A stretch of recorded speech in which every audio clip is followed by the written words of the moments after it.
삼성전자가 1분기에 반도체로만 53조를 벌었습니다. 22만원짜리 주식이. 그런데 애널리스트들은 40만원을 적고 있습니다. 77% 업사이드. 오늘이 간극의 구조를 보고 나면 내 계좌 판단이 달라집니다. 오늘 아침 한국경제신문에 기사가 하나 올라왔습니다. 삼성전자가 2026년 1분기에 반도체 부문에서만 영업이익 53.7조 원을 기록했다는 내용인데요. 53.7조가 얼마나 큰 숫자냐면 삼성전자 전사 기준으로 2025년 한 해 전체 영업이익이 43.6조였거든요. 1분기 하나가 작년 1년을 통째로 넘어선 겁니다. 그것도 반도체 하나로. 이게 가능했던 이유는 딱 하나입니다. AI 서버 투자 폭발이거든요. 구글, 마이크로소프트, 메타, 아마존 이 네 회사만 올해 AI 데이터 센터에 약 1000조 원, 6,700억 달러를 쏟아붓고 있습니다.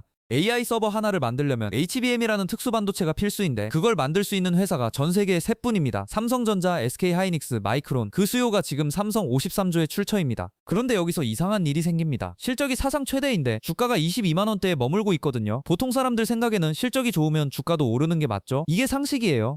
그런데 삼성전자는 53조라는 숫자를 내놓고도 주가가 쭉쭉 오르지 않고 있습니다. 이게 왜일까요? 오늘 이 의문을 풀다 보면 40만 전자가 어떤 조건에서 가능한지 보이기 시작합니다. 주가 관점에서 보면 지금 삼성전자 PBR은 3.5배 수준입니다. PBR이란 주가가 장부 가치의 몇 배냐를 나타내는 지표예요. 3.5배면 비싼 것처럼 들리지만 AI 시대 반도체 대장주와 비교하면 이야기가 달라집니다.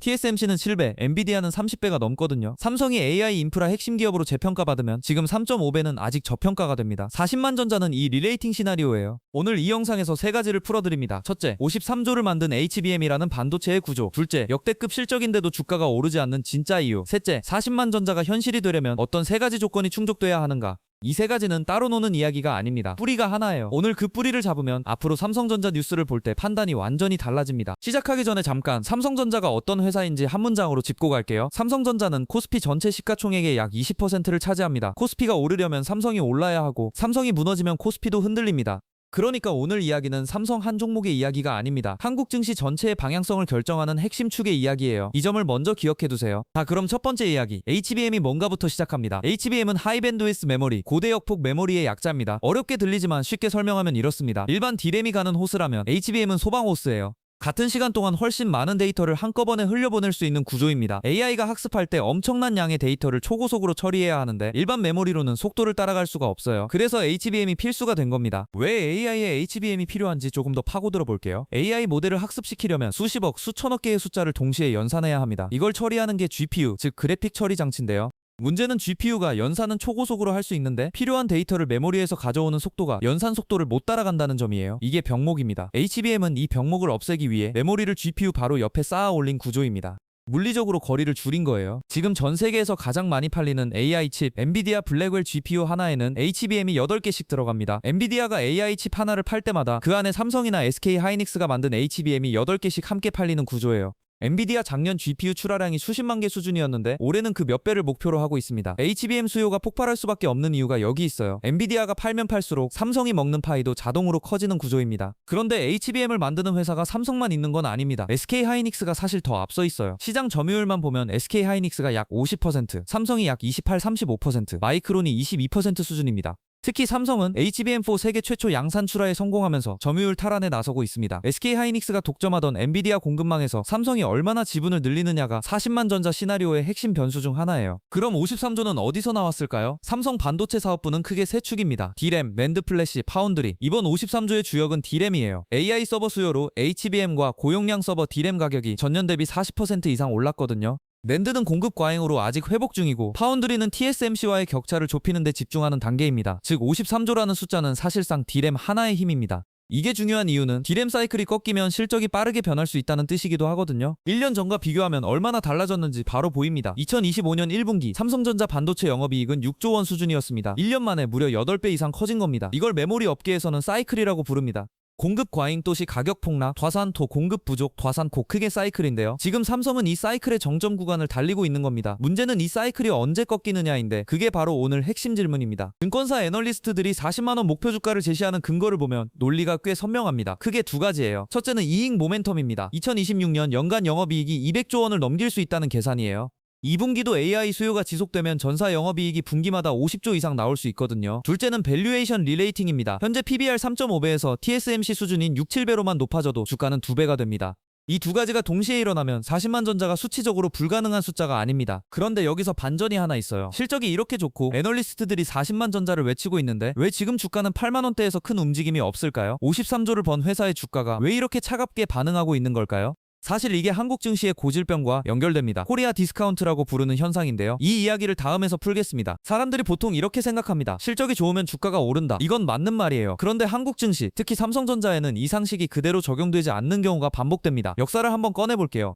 2017년 삼성전자가 역대 최대 실적을 발표했을 때 주가가 얼마나 올랐을까요? 실적 발표 전에는 올랐습니다. 하지만 발표 후에는 오히려 꺾였어요. 이걸 소문의 사고 뉴스의 판다라고 하는데 왜 이게 삼성전자에서 반복되는지 지금부터 구조적으로 들여다보겠습니다. 2017년 삼성전자는 연간 영업이익 53조 원을 달성했습니다. 당시에도 사상 최대였고 주가도 연초 대비 70% 가까이 올랐어요. 그런데 2018년 1월 최대 실적을 발표하는 날 주가는 하락하기 시작했습니다. 그 이후 1년 반 동안 30% 넘게 빠졌어요. 왜냐하면 시장은 이미 그 실적을 예상하고 주가에 반영해 놨기 때문입니다. 실적이 나오면 그건 이미 과거 이야기가 됩니다. 시장은 항상 다음을 묻거든요. 다음 분기는 더 나아질 수 있나? 주가를 평가하는 방법에는 여러 가지가 있는데 지금 삼성전자를 이해하는 데 가장 유용한 건 PBR 비교입니다. 지금 삼성 PBR은 3.5배인데요. 같은 AI 반도체 생태계에 있는 TSMC는 7배, 엔비디아는 30배가 넘습니다. 삼성이 AI 인프라 핵심 기업으로 재평가받기 시작하면 글로벌 반도체 제조사 평균인 5, 6배 수준으로만 올라도 현재 주가에서 50에서 70% 업사이드가 나옵니다. 이게 애널리스트들이 40만 원을 쓰는 밸류에이션 근거입니다. 그런데 왜 삼성전자 PBR이 글로벌 경쟁사 대비 낮게 형성되는 걸까요? 이게 바로 코리아 디스카운트예요. 이유가 몇 가지인데요. 첫째는 지배구조 문제입니다. 오너 리스크, 순환 출자 구조, 주주 환원율이 낮다는 인식이 외국인 투자자들에게 박혀 있어요. 둘째는 지정학 리스크입니다. 북한 리스크와 한반도 긴장감이 주기적으로 코리아 프리미엄을 디스카운트로 바꾸거든요. 셋째는 코스피 내 삼성 비중이 너무 높아서 인덱스 펀드가 리밸런싱 할 때마다 자동으로 매도가 나온다는 구조적 문제도 있습니다. 역사적으로 메모리 반도체 사이클 정점이 어떻게 끝났는지 보면 패턴이 보입니다. 2000년 닷컴 버블 당시 인터넷 서버 투자 폭발로 D램 가격이 급등했습니다. 2001년 닷컴 버블이 꺼지자 서버 투자가 멈추고 D램 가격은 6개월 만에 90%가 폭락했어요. 2018년에도 비슷했습니다. 중국 스마트폰 수요 정점 이후 재고가 쌓이면서 가격이 60% 이상 빠졌거든요. 공통점은 수요가 꺾이기 전에 시장은 먼저 반응했다는 겁니다. 주가가 실적보다 6개월 선행하거든요. 집단 심리를 보면 더 흥미롭습니다. 개인 투자자들이 삼성전자를 가장 많이 사는 시점이 언제였는지 아세요? 애널리스트들이 목표 주가를 높이고 언론이 사상 최대 실적을 도배할 때입니다. 바로 지금 같은 시점이에요. 그리고 기관과 외국인은 그 시점에 오히려 팔거든요. 이걸 시장 사이클에서는 개미들이 고점에서 받아줄 때라고 하는데요. 물론 이번에 다를 수도 있어요. 하지만 이 패턴을 알고 들어가는 것과 모르고 들어가는 건 리스크 관리에서 완전히 다릅니다. 자, 그럼 이제 진짜 질문으로 갑니다. 40만 전자는 가능한가? 가능하다면 언제? 어떤 조건에서인가? 여기서부터는 시나리오 분석입니다. 주가 예측이 아니라 어떤 세계에서 그게 가능하고 어떤 세계에서 불가능한지를 보는 거예요. 이게 투자에서 훨씬 더 유용한 프레임입니다. 예측이 아니라 조건 분석. 지금부터 그걸 풀어볼게요. 오늘 FOMC에서 중요한 일이 있었습니다. 연준이 금리를 동결했는데요. 반대 4표가 나왔습니다. 연준 이사 12명 중 4명이 인하를 주장했다는 뜻이에요. 이게 왜 삼성전자와 연결되냐면 금리 경로가 빅테크의 AI 설비 투자 규모를 결정하기 때문입니다. 금리가 내려가면 빅테크의 자본 비용이 줄고 AI 서버 투자 속도가 빨라집니다. HBM 수요가 더 늘어나는 거예요. 반대로 금리가 오래 높게 유지되면 투자가 늦춰질 수 있습니다. 외국인 수급이 변화하는 시그널도 주목할 필요가 있습니다. 외국인 투자자들이 삼성전자를 순매도한 기간이 2024년 중반부터 거의 2년 가까이 됩니다. 하지만 최근 3주간 순매수로 전환된 데이터가 나오기 시작했어요. 아직 추세 전환이라고 확정하긴 이르지만 이 방향 전환이 지속되면 주가에 미치는 영향이 큽니다. 외국인이 삼성전자 주식의 약 49%를 보유하고 있거든요.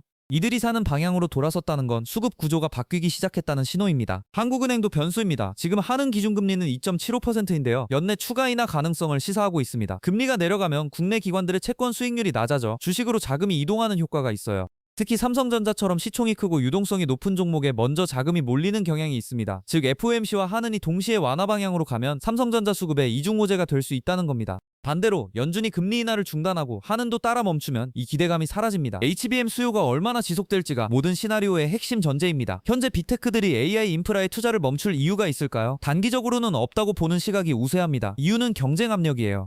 구글이 AI 투자를 줄이면 마이크로소프트에 밀리고 마이크로소프트가 줄이면 아마존에 밀립니다. 아무도 먼저 멈출 수 없는 구조인 거예요. 이걸 죄수의 딜레마형 군비 경쟁이라고 부릅니다. 이 경쟁이 유지되는 한 HBM 수요는 쉽게 꺾이지 않습니다. 시나리오 A입니다. 40만 전자가 달성되는 경로예요. 세 가지 조건이 동시에 충족돼야 합니다. 첫째, HBM4 공급 확대로 점유율 40% 이상 회복. 둘째, 외국인 순매수 지속 전환 3개월 이상. 셋째, 연준 금리 인하 사이클 재개, 즉 올해 안에 최소 1, 2회 인하. 이 세 가지가 맞아떨어지면 증권사들의 이익 추정치 상향, 두의 밸류에이션 리레이팅, 두의 수급 개선이 동시에 일어납니다. PBR이 현재 3.5배에서 5배로만 올라도 지금 주가에서 40% 이상 오르는 구조예요. 시나리오 B는 하방 리스크입니다. 두 가지 위협이 있어요. 첫째는 중국 CXMT의 추격입니다. 중국 메모리 기업 CXMT가 HBM2E 수준의 제품을 빠르게 양산하기 시작하면 가격 전쟁이 시작될 수 있어요.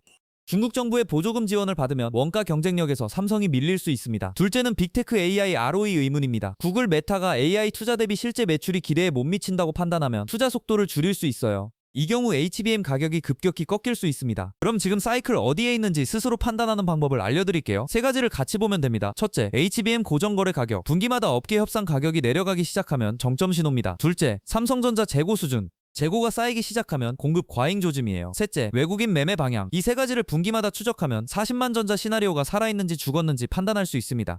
이 지표들은 모두 공시나 증권사 보고서에서 무료로 확인할 수 있어요. 자, 오늘 이야기를 정리하겠습니다. 첫 번째 핵심은 53조를 만든 엔진이 HBM이라는 겁니다. AI 서버 투자 폭발, 돈 엔비디아 GPU 수요 급증, 돈 HBM 수요 폭발, 돈 삼성 D램 실적 사상 최대.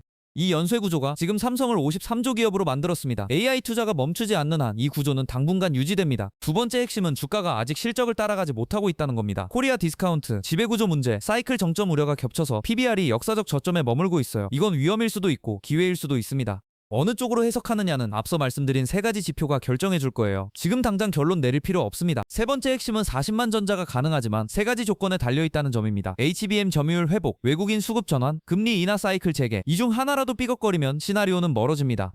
반대로 세 가지가 다 맞아떨어지면 40만 전자는 2-3년 안에 현실이 될 수 있습니다. 지금 주가 22만원대에서 77% 목표라는 건 공격적이지만 이익 성장과 밸류에이션 리레이팅을 합산하면 수치적으로 불가능한 영역이 아닙니다. 오늘 드릴 사고 프레임은 세 가지입니다. 첫째, 구조를 보세요. 53조라는 숫자 뒤에 있는 HBM 동의 AI 동의 빅테크 투자 사슬을 이해하면 뉴스가 다르게 들립니다. 둘째, 사이클을 보세요. 반도체는 업사이클과 다운사이클이 반복됩니다. 지금 어디에 있는지를 모르면 흐름에 휩쓸립니다. 셋째, 수급을 보세요. 외국인과 기관이 어디로 움직이는지가 단기 주가를 결정합니다. 좋은 회사도 수급이 안 받쳐주면 주가는 안 올라요. 삼성전자 53조, 그리고 40만 전자. 이 숫자들 뒤에는 AI 시대의 핵심 구조가 있습니다. HBM이라는 반도체 하나가 어떻게 글로벌 빅테크의 투자 흐름을 타고 삼성의 실적과 주가에 연결되는지를 이해하는 것. 이게 오늘 드리고 싶었던 이야기입니다. 경제와 시장을 구조적으로 이해하면 흔들릴 때 덜 흔들립니다. 이해하는 힘이 자유를 만든다고 생각합니다. 오늘 영상이 유익하셨다면 구독과 좋아요 부탁드립니다. 그리고 댓글로 여러분의 생각을 들려주세요. 40만 전자 가능하다고 보시나요? 아니면 사이클 정점이라고 보시나요? 댓글에 타임스탬프 찍어서 1년 뒤에 같이 복귀해봐요. 다음에도 구조적 분석으로 돌아오겠습니다.